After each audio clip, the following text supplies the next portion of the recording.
आशा करते हैं आप सभी अच्छे होंगे। करीब 1400 शब्दों का यह लेख आपको विशाल शॉर्ट हैंड क्लासेस के माध्यम से दिया जा रहा है, जिसकी गति 100 शब्द प्रति मिनट रहेगी। डिक्टेशन का पीडीएफ आप टेलीग्राम चैनल को ज्वाइन करके प्राप्त कर सकते हैं। चैनल का लिंक नीचे डिस्क्रिप्शन में दिया गया है। डिक्टेशन का 2 से 3 बार अभ्यास अवश्य करें। तो तैयार रहें। स्टार्ट। चंपारण में गांधी के आंदोलन ने बिहार में जुल्म, अत्याचार, स्वावलंबन और स्वदेशी को लेकर एक बड़ा आधार तैयार किया, जो आज भी बेहद प्रासंगिक है। विराम। आज आत्मनिर्भर भारत के लिए यह बुनियादी जरूरत है। विराम पैरा। चंपारण के नील सत्याग्रह के दौरान गांधी जी ने वास्तव में यह महसूस किया कि बिना गोला बारूद के ही अत्याचारी अंग्रेजों को आसानी से भगाया जा सकता है।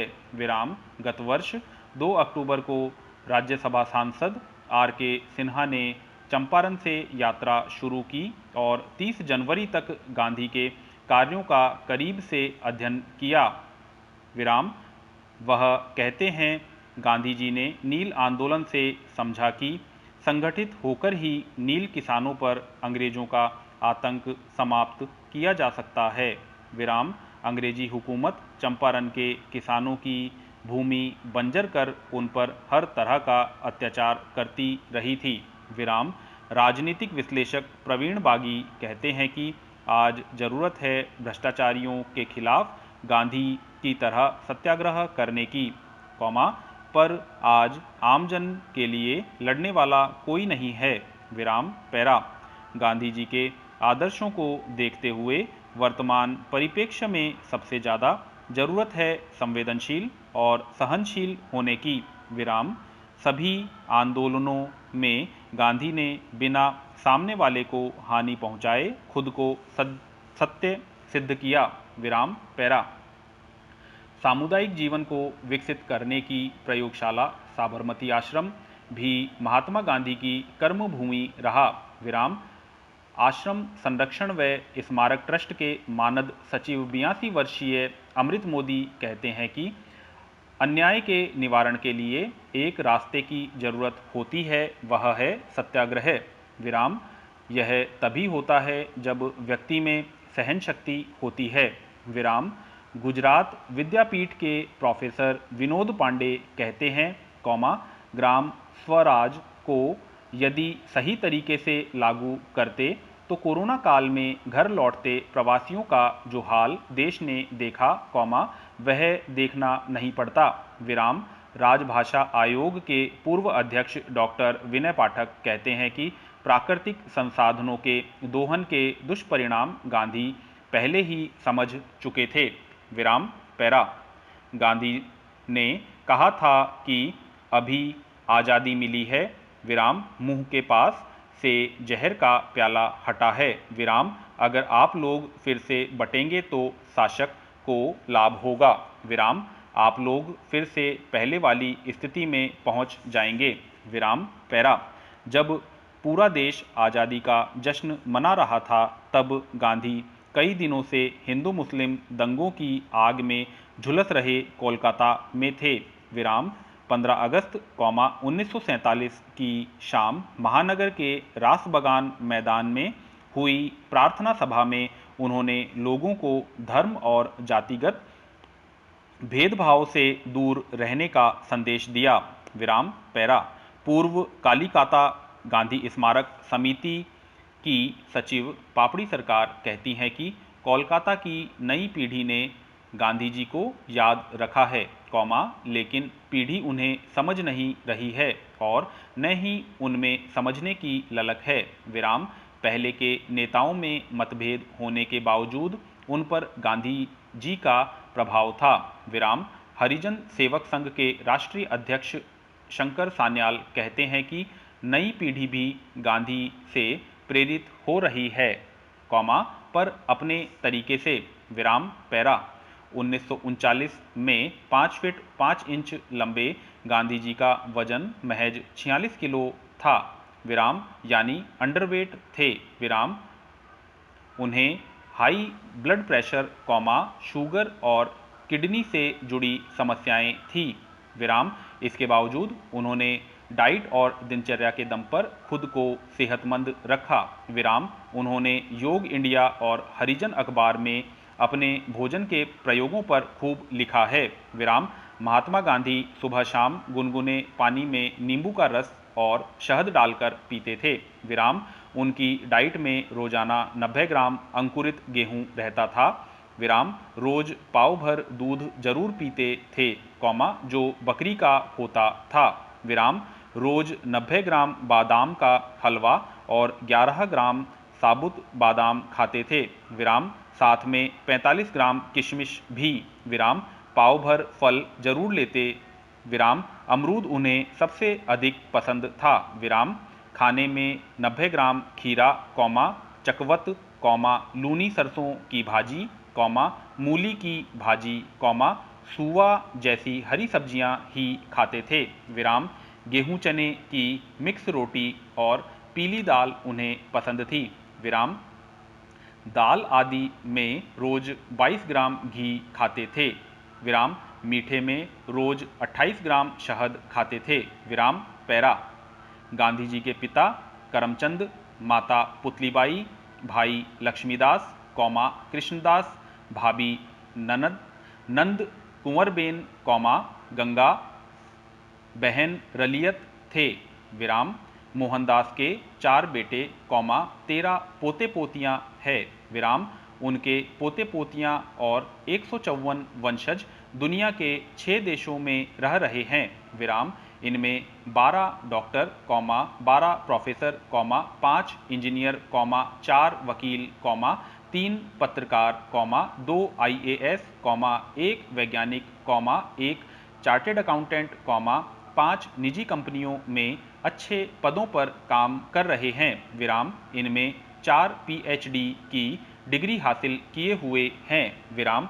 गांधी जी के वंशज आज भारत, दक्षिण अफ्रीका, इंग्लैंड, कनाडा, अमेरिका और ऑस्ट्रेलिया में हैं। विराम। पैरा। गांधी जी ने कहा था, मैं ईश्वर का साक्षात्कार करना चाहता हूं। विराम। मैं जानता हूं कि ईश्वर अहिंसा है। विराम। मैं भारत की आज़ादी के लिए ही जी रहा हूं और उसी के लिए मर जाऊंगा। विराम।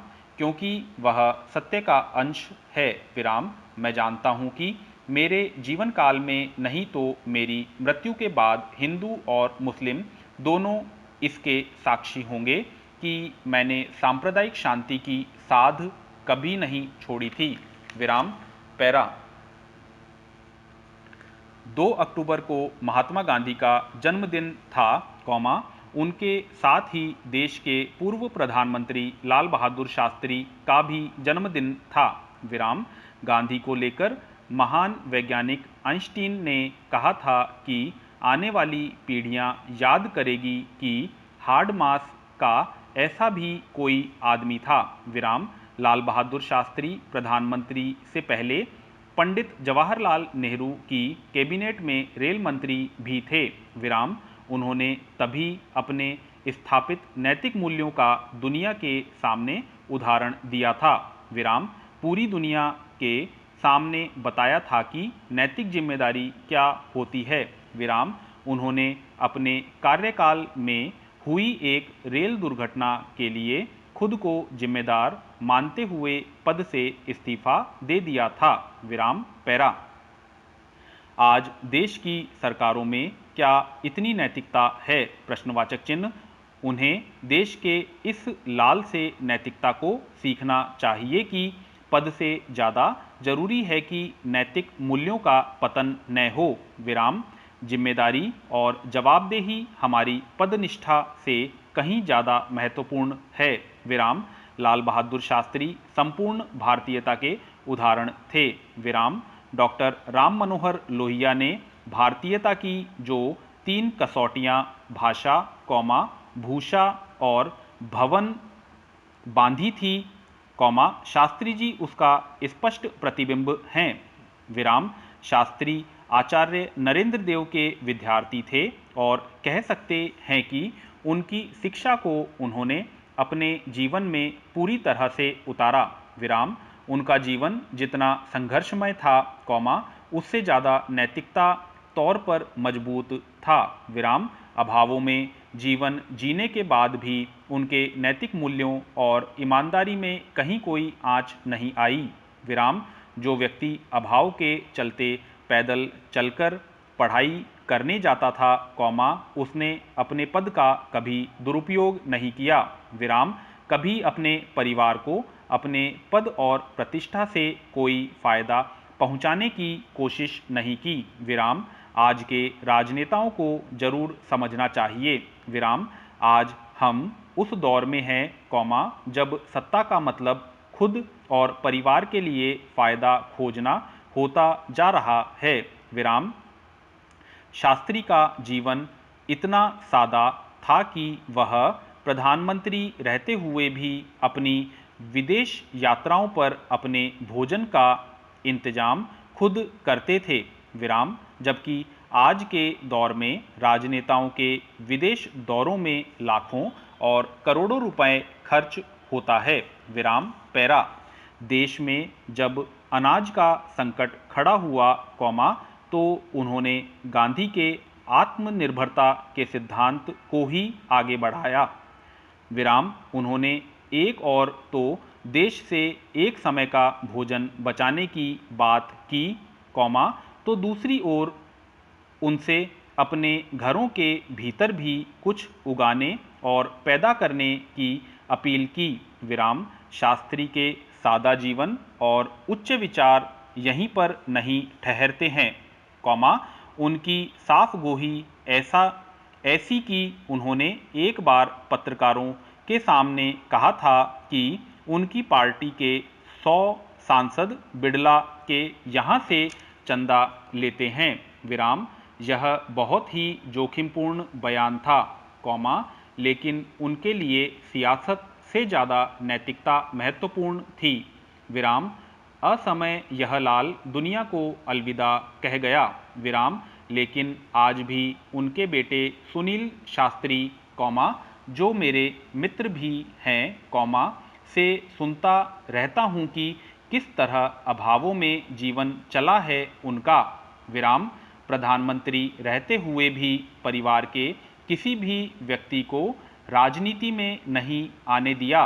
विराम। ये संस्कार हैं और यही नैतिकता है कि व्यक्तिवाद और परिवारवाद से परे उनकी दुनिया रही। विराम। आज जब वे नहीं हैं, तब जरूरी है कि हम उनके आदर्शों को समझें और उस पर अमल भी करें। विराम। उनके विचारों के साथ नए कल का सपना बने। विराम। भारत इन महान मनीषियों के सपनों से बुना हुआ देश है, इसे उन्हीं के आदर्शों के सहारे ही आगे लेकर जाया जा सकता है। विराम। संपूर्ण समाप्त। तो आशा है आपने यह डिक्टेशन पूरा लिखा होगा। अगर आपको हमारा यह प्रयास पसंद आया है तो हमारे चैनल को सब्सक्राइब करें, बेल आइकन प्रेस करें और ज़्यादा से ज़्यादा शेयर करें। Thank you.